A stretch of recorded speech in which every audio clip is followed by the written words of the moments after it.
Yes, Red Zone TV kwoli webale kubanga okyagoberera yonna gy'osinzira okubanga gy'otulabira kyokola kya mutawaana nnyo gwa kyatambula naffe ku mukutu ogwa Red Zone TV ku nsonga eya petition Anita Amongo kirabika nga etandise omutuulamu.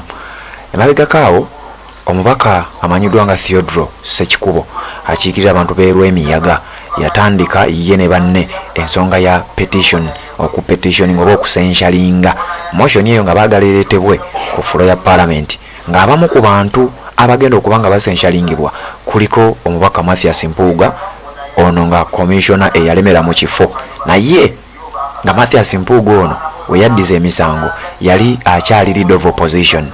Kuliko Esther Afoyochan ono akiikirira Zombo ng'omubaka omukyala Zombo district woman MP. Kuliko Prose Akampulira Mbabazi ono wa Rubanda district woman MP ne Solomon Sirwanyi ono akiikirira Bokoli Central mu parliament ne Mathias Mpuuga wa Nyendo Mukungwe okwegabira obu akawumbi kalamba n'obukadde 7 eza siringi za Uganda. Anita Amongo alabika okuteekerawo embeera y'omuziziko ababaka bano censure motion yaabwe ereme kujja ku ffulo. Emabegakaawo Museveni bwe yali ekkololo n'akyogera lunwe nti parliament nawulidde erimu enguzi ejjudde enguzi wabula kino kigambibwa nti ate ssente zino si zezo zokka ezoogerebwako wabula waliyo obukadde 23 obwayongerwako bakomishona bano ssente ezo nezongera okubanga zigazibwa. Ensonga eno nebanga erabise okubanga esajjuka. Anita Amongo kirabika kitandise okumutuulamu. Omubaka amanyiddwa nga Honorable Arion Yok Odria ono ngenda kutegeezaako ebitonotono ebimukwatako. Arion Yok Odria mubaka mu parliament ey'eggwanga Uganda yatabukidde speaker olunaku lwajjo wakati nga parliament etudde ng'eno abeekalakaasa bali mu kwekalakaasa wabula ye speaker yatuuse ng'alinga alaga tibyo tebimulya eri abeekalakaasa. Parliament yakutte omuliro olunaku olwajjo gwampuliriza ku mukutu ogwa Red Zone TV wabula njagala okutegeeza nti ate ebintu byongedde okubanga bisajjuka. Anita Amongo ye mukyala aliko sanctions ez'abasajja Abangereza, aliko sanctions ez'abasajja Abawarabu United Arab Emirates yamuteekako sanctions, aliko sanctions ery'eggwanga erya America. Kati bwe twogerera ensonga zino zitandise okubanga ate zongera okumutuulamu. Omubaka amukalidde mu maaso nga ne Ssekikubo emabegakaawo we yamukalira mu maaso ngenda kuwa akatambi okalabe yamutegeeza emikono 5 gyokka egibulayo gwe ofuuse omuziziko ogiremeza. Anita Amongo ababaka ba parliament namba esinga badde bamutya nga tebasobola kumugambako ku nsonga ezifaanana bwe zityo wabula omubaka ono yamize pini n'agamba obonnyima omuzindaalo ojja gwennyimanga naye ngenda kukusomera. Yamutegeezezza gwe ofuuse omuziziko era lwaki tokkiriza nsonga eno okubeera ng'etambula, tokkiriza nsonga eno okubeera nga ate etabuka ababaka bano tubafulumye mu ofiisi zaabwe. Lwaki ofuuse ekizibu mu nsonga eno? Njagala kuwa katambi kano olaba olutalo luno nga bwe lwabadde nga sinaba kuwa katambi kansooke nkujjukize ku Haji Abudu omusomi w'edduwa akutegeeza nti ensonga z'emirimu nga zigootaanye mutuukirire, ensonga z'ebyenfuna nga bidobonkanye mutuukirire, oyagala gera bweru wa ggwanga ebintu tebitambula bulungi nnyo mutuukirire, emikisa baagisiba agisumulula mutuukirire, n'akutegeeza nti ne bw'oba oli bweru wa ggwanga ng'olina ebizibuzibu ebitatambula bulungi ewaka ebitatambula bulungi gy'oli osobola omukoonako ku WhatsApp enamba yeeyo eri 0752 447 156 ensonga zibeere nga zitambula. Ensonga za speaker Anita Amongo n'abasajja abamukalidde mu maaso nga bagamba nze sikutya Theodore Ssekikubo owa Rwemiyaga n'omubaka ono gwe ngenda okubanga mukuwa kamukuwe mu kiriipu eno owulirize then oluvannyuma nzije tubeere nga tweyongerayo mpola mpola. As you are very much aware that we have been in a struggle to look for signatures to debate a matter of national importance in this parliament. I want to thank God that from 0 we went up to 172. We are left with 5. We that we get the 5. Reason being, we voted for you, Speaker.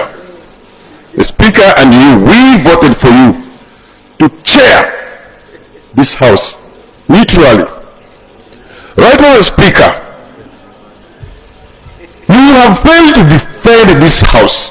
The President painted us clearly in Kololo during the State of the Nation address that I used to hear, but I have now confirmed with the evidence that there is corruption in the Parliament of Uganda and the Ministry of Finance. My first question is, you as the chair, as the Speaker, what have you done to clean our image, which has been painted bad?